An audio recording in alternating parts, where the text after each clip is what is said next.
I live in a nice, close-knit community, and I want to tell you, my neighbors listen to some fantastic music, whether they want to or not.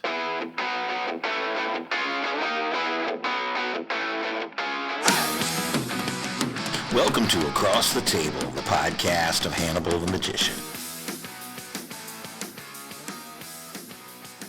Well, greetings and hello from the top of the world, sitting in my little honeycomb. Doing what I do, back again, once again, just to tell you a story or two and keep you up with what's going on in my life. Doing it for the legacy, doing it for my grandkids, which by this time next week, I'm going to have another one. My oldest is expecting a little girl. She's scheduled for her C-section next Monday, which will be the 13th. And depending on when you're listening to this, I will have as yet unnamed granddaughter. It's very exciting. Very, man, my life is full of riches like that, full of wealthy stories and events and adventures, and it just keeps going. And that's why I'm here. I'm here to talk about it and report it, and I hope you enjoy the journey with me.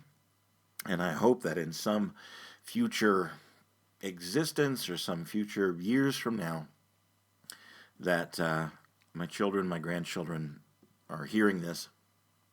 And if I am gone, if I am departed, here I still am. This is the legacy I'm putting out. Am I rambling? I think I'm rambling. I think I'm saying some of the same things over, but it's great to be here where I'm at. Still up here in Estes Park, Colorado. My contract has been renewed beginning June the 1st, or that whatever week that is. We are going to 6 nights a week and 3 sessions a night for my little show 13, a theatrical seance experience. And I am so excited for it. I'm excited for the I'm going to use the word grind, but I don't mean any of that in a negative connotation. I get to do what I do. I am blessed to do what I do. And it gets polished the more it gets done, and it becomes deeper and more uplifting. At least that's my goal, and that's what I'm shooting for. So, last week, and I know I reported on this in the YouTube vlog, the video vlog that comes out once a week, that a very close friend and a mentor and a man that I love very, very dearly gave me a call to let me know that he had been diagnosed with cancer and that he had undergone surgery to have things removed just to get him back to speed, to get him back on his feet, as it were. And the operation was very successful, but they were waiting for tests from surrounding tissues and things because cancer has a way of not just staying in one place, of trying to find different attack levels. Well, I got a call from him about 30 minutes ago telling me that he is all clear. No sign of cancer, no sign of anything. Of course, he'll have to take it easy. The gentleman is nearing 80 years old, and he'll have to keep an eye on things because, like I said, cancer has a way of recurring and coming back. But as of today, and as his good spirits and as his positive outlook on life, he is cancer-free. And I am rejoicing to the universe that I get to spend extra time in his presence. I get to hear his voice on the phone. I get to learn a little bit more from my friend because every time I speak with him, I learn something new. His name is Max. And he's been a part of my life for a number of years, and he's one of the very few people who, when I made the mistakes that I made, when I followed the wrong path, when I didn't listen to my own good common sense, and I went off the dark end and basically screwed up my own life, he is one of the very few people who actually stayed on my side, who had the love for me to tell me, yeah, you did wrong. You did a bad thing. And you've hurt some people. But his immediate response to that was, "But I love you, and I'm here for you, and I will help you through this, and hopefully you can get to the other side and make some amends, or at least lead by a better example, and let the way you screwed up be a warning to other people, and maybe that's part of my legacy as well." But he was there by my side. And he did not condemn me. I mean, he told me that I did wrong, and he pointed out where I did wrong, and he offered advice, but in no way at all did he condemn me or try to cut me out of his life like so many did. And I'm taking full responsibility for everything that I did wrong, and constantly searching for ways to, if not make it right, to at least make it less painful. That's probably the best way I can describe it, and even that is not as well as I would like to say it. But anyway, I drifted off course. I really wanted this to be a celebration of the continuing life of Max, and my joy that he is still here on this plane with us. I've been thinking this week about a lot of different things. I've been writing a bit about the power of the story and the power of storytelling, and rather than get too serious, I think I'd like to share with you an amusing story from a few years ago in the consistent and constant journey of Hannibal. I am a single dude. There are friends that I have that, I mean, there have been romantic encounters, and I'll just tell you. Let me start from a better position. I was for a very long period of my life addicted to what's the proper term here? I wasn't addicted to sex. That wasn't ever part of it, but I was addicted to the idea. I don't know if that makes sense, but it was the form and the function and the idea of intimacy and closeness with another human being, or more than one even, that led me astray, and it was never something that I acted on. I had the chance, I had the opportunity, I had the offer, and later, after my marriage had already fallen apart and I was living on my own, I succumbed to some of those, but they were very unsatisfying. On a spiritual level, on a physical level, it was okay. It was nice, I suppose, but it was really largely unfulfilling. And because I had carried this addiction from, to early teen years, and I don't know if that was a lack of guidance or something that was just burned into me, or the atmosphere and the places that I hung out and the people that I was around. I carried it for decades. And then when I found myself single and the word bachelor keeps coming up in my head, I lost my appetite for it. I mean, in a very, very real way. It stopped, and it literally, like, overnight, I lost interest. I wasn't I wasn't hungry anymore. I found a focus for my work. I found a focus for my art, and I don't know how to explain this really well. I got into it. I got into this story thinking that I did have a way, and then I realized that's just not really it. It literally was like a faucet was turned off. Like, all right, that's it. You're done. And I mourn the damage that my addiction had on my life and on the lives of people that I cared deeply about. I thought I was in love, and I was wrong.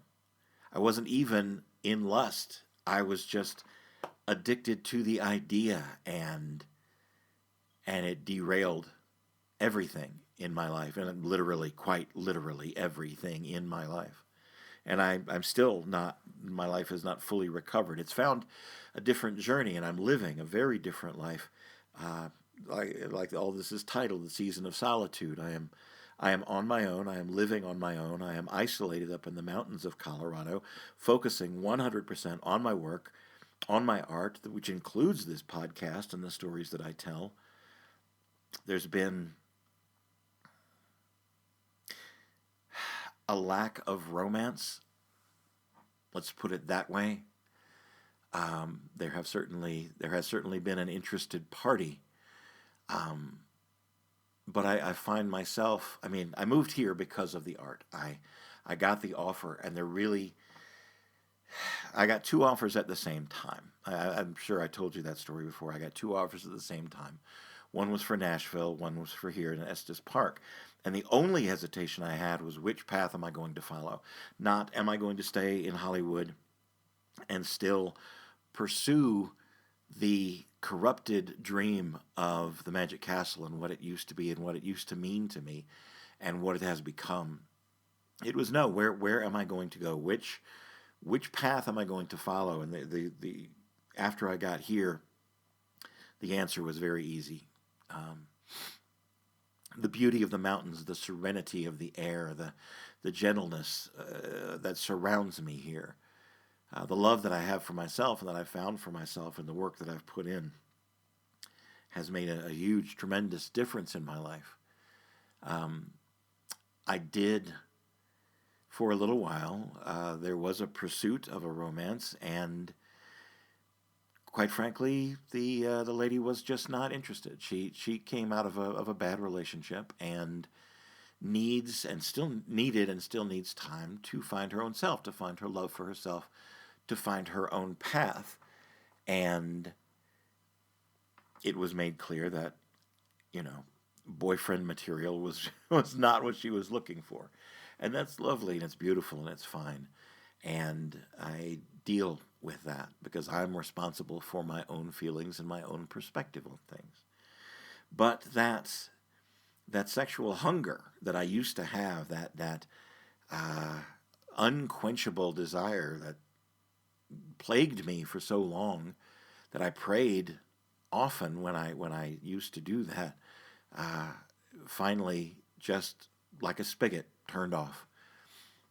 Long way to go to say that's where my mindset is now and where my focus is now. My passion, my love is for all people. My passion is for my art and what I can put on the stage and explode out of my own heart for however much time I have left myself. So here's a story. I was still living in Charlotte. This was, wow, okay, looking at my notes, this was actually 7 years ago? Yeah, 7 years ago. This week, in fact, I was working at the Magic Castle. I had been hired to come out to Hollywood for a week. No, wait, for 2 weeks, and perform in the close-up room at the Magic Castle. And I still was deeply wrapped up in the castle and everything that it could be. I lived far away, but I would come several times a year. They would hire me to come out and perform. When one is a minor celebrity in the well-to-do hills of Hollywood, there comes with it a certain amount of, well, the fans. I'll just call it that. The people that contact you when they know there is something to be had or a show to go to. So I was booked for this week, and when I get booked for a week at the Magic Castle, people that I only hear from when I'm working at the Magic Castle will contact me. Can we get tickets? Can we get in? Can we get getting into the castle is not just walking up and going through the door paying a fee. You have to know someone. You have to be a friend and be invited by one of the members. And as a performing member, I got a certain amount of passes for whatever week I was working in that I could distribute to people to come in and see my show. So there'd be a lot of people with different levels of familiarity that would just contact me out of the blue.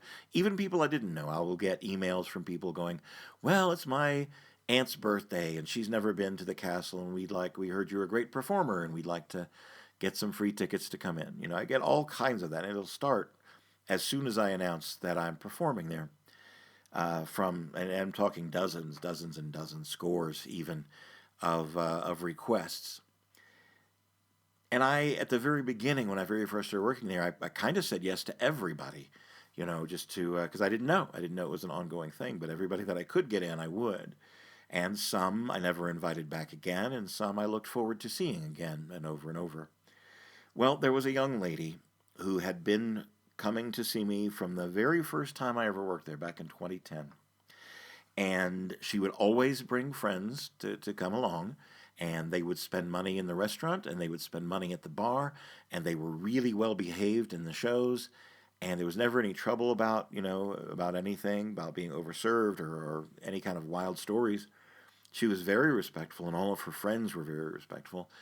And important to the business, they dropped some dollars, which keeps the doors open. And she was just always a joy to work for. So she would be on the regular list, and when she'd see in the newsletter that, oh, did I tell you I have a newsletter? I have a newsletter. There'll be a link to how to join my newsletter in the comments section or something, but I'll put it in here later if I remember. Anyway, she saw in the newsletter that I was going to be performing at the castle, and she contacted me, and very politely she said, "Well, my brother is in town. He's in the army. He's in town on Monday, but then I'd like to bring some girlfriends along on Tuesday. If I have to pick one or the other, I would pick, bring in my brother. But if it's possible, could I get passes for both Monday and Tuesday?" And because she had a good reputation with me, and she'd always been very, very nice about and respectful about the way she behaved in the castle, and all of her friends did, I said, "Sure, you can do both nights, not a problem at all. Come," and I sent her the passes, and I said, "Enjoy your night. Make sure you let me know you're here, and I will save you and your brother a seat at one of the shows." So Monday she came with her brother, and he was just overwhelmed and overjoyed to be there, and loved the castle and loved all the shows he got to see, and the food and the beverages. He had a really great time, and at the end of the night they said thank you nicely, and she said she looked forward to seeing me the next night. So cool. And the next night came around, and she and her girlfriends came super early because they wanted to catch dinner and as many performances as they possibly could for various performers in the castle. I don't remember who was there that week, but I do remember it was a really, really good week to come to the castle. So they came to my very first show, and they all had a really good time, and I had a good time playing with them. And they went off to finish the rest of their night. Well, I got a text, and I was working the late shift, the late evening shows at the castle, and I got a text around 11 p.m. and the lady said, "Well, we had a great time. All the shows were good. I'm sending my girlfriends home, but I'm going to stick around. Maybe we could get a drink between, at the main bar between your next shows." And I didn't think anything of it. And, oh, good. A friend would like to have a drink with me. Cool. Sure, I've got about 20 minutes that I could hang out before I begin again. I'd love to do that. So we hung out at the main bar, and we had a beverage. And she talked about the shows they got to see and how excited her girlfriends were there to be there, and how she always looked forward to coming to town. And again, thanking me and telling me about her life and her. She was doing some modeling at the time, and she was hopeful for that to go a little further, in L.A. And she has become quite successful at it. And it was time for me to go back, and I thanked her much, and she hugged me and said good night, and I went back and did my show. Well, after that show, I got back to my dressing room, and I had a text waiting for me saying, it was really cool hanging out with you. Would you maybe like to go get a bite to eat after you finish your last show? And I didn't think anything of it, and I said, that might be nice, but understand that my last show, I'm not going to get out of here until like 1:30, maybe 1:45 in the morning, which, that's not a problem in Los Angeles. You can find something to eat. You can find a diner 24 hours a day in Los Angeles. And there are several nearby the castle, within walking distance, in fact. And so she's like, "Can we get a bite to eat and hang out and talk some more?" And didn't think anything about it. Thought, that's great. Sure, absolutely. And so, cool. I went to finish up my last show, and came back, and there was a text in my waiting room saying, "I'm not really hungry. It's kind of late. We had great food at the club. I was really just wanting to hang out with you. Are you staying nearby?" And when I worked at the castle, there was an apartment across the street for the performers. We each had our own apartment, to take care of us. And I was like, "Yeah, in fact, I have a place just right across the street." And she's like, "Well, I have a couple of bottles of wine in the trunk of my car. Maybe we could just hang out at your place, drink some wine, and watch a movie." And I didn't think anything of it. I thought, that's great. Sure, that'd be fun. And I said, I'll be done, in about 15 or 20 minutes. I will meet you outside, and we could just walk across the street. Cool, cool. So I finished up and I packed up and I set everything for the next night, and went outside and met this young lady, and we walked across the street and went to my apartment and found a movie on Netflix, which honestly, right now, couldn't tell you what it was. It was a comedy of some sorts because while we were talking, we'd stop every once in a while and watch the movie and laugh and have a good, enjoy what we were watching. But right now, I couldn't tell you the name of the movie. So we're sitting on my couch, and we're kind of turned toward each other, and our knees are touching, and she is touching my hand, touching my shoulder as we're talking, laughing. Very, very physical signs that I can recognize now, but I didn't recognize then. So we go on, and we're talking, and we're laughing, and occasionally watching the film. And it's about, I'm going to say, between 2:30, 3 o'clock in the morning. And she looks at her watch and stands up and goes to the restroom, and comes back, and she sat down on the couch next to me, and she said, I've had a little bit too much to drink. I don't think it's a good idea that I drive home. Would it be okay if I stayed here? And I didn't think anything about it, and I said, sure. I have a spare room. There's actually 2 bedrooms in this little apartment, and you're welcome to stay in the spare room. Yeah, I can hear you. I can hear you from here. I know. I've gone over this 1,000 times in my head already. Anyway, she looked at me for a very, very long time.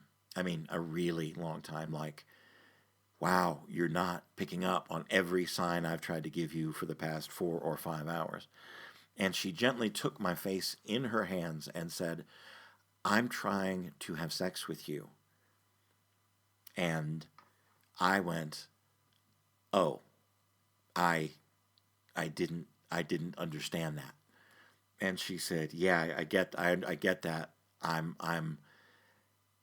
don't know whether to be flattered or to be insulted, or I'm just going to go with flattered, because clearly you were thinking of me as in a friendly way, and you certainly weren't looking to take advantage of me. And I'm like, well, honestly, right before you asked to spend the night, I was trying to figure out a way to ask you to lunch tomorrow to see if you would go on a date with me. And she went, well, I kind of have the same idea, but right now what I'm focusing on is having sex with you. And I thought for a moment, and I went, honestly, you and I are both drunk. We're both way intoxicated, and that is probably not the best time to make that decision. So how about we can sleep together? I mean, literally sleep together. And when we are sober in the morning, we can make up our minds more clearly on that particular action. And they all lived happily ever after. We had our moment. We spent most of the rest of the week together, and she got into a serious relationship, and kind of moved on. It was lovely, and it was pleasant for a week or so, and then corresponding over the next few months or so. And then we both went on with our lives, which was fine. It was a casual, lovely fling. And it was right around that time when I recognized within myself that the hunger, the addiction, the constant, I don't want to use the word chase because I was never really chasing, but observing, let's say, noting things around me, had gone away. And it continued to fade with each passing moment, leading me up to here. I still seek love in the world. I still seek to put love out into the world. But for whatever reason, and I'm grateful for whatever that reason is, the addiction and the desire went away, and I mean completely went away. Got a little deeper than I meant to. I thought the story was amusing because I was completely in the dark about the lady's intentions and what she wanted, and it feels odd to me that I didn't pick up on the signs, and I certainly don't. Don't get me wrong. I don't have any. I don't think any less of her. For any reason that doesn't make any sense. I find it really funny that I was so blind in that particular moment, because she was lovely. She's well, I mean, she models in Los Angeles, and she was fun and she was funny, and we had a really great time together on a very we'll call it friends with benefits kind of a level. There wasn't ever any really serious, what I would call romance happening there. It just was a moment in time that I'm grateful for. So yeah, that is the story for this week. As always, if you have anything you'd like to hear about, if you have any questions of topics or any stories you'd particularly like to hear told, I am reachable.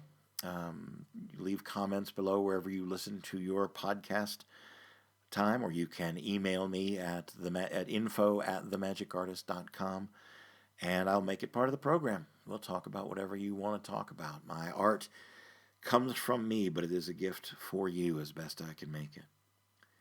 Thanks for listening. I hope your week is well. Screw cancer. We beat you this time. My friend and I have a little more time left, and you could not take him away from me like you have taken others. I'm living my life in gratitude. I'm living my life in solitude. And I hope there is love where you are. I may not know exactly where this road is taking me, but I know that I'm exactly right where I'm supposed to be. The journey is long, full of joy and pain, but as long as you're smiling, I'll stand in the rain. I've got nothing left to give other than love.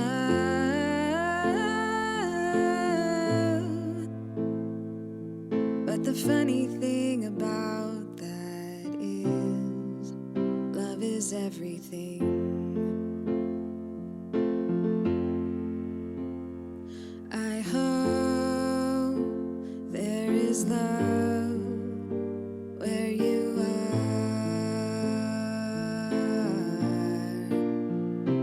I hope there is love where you are.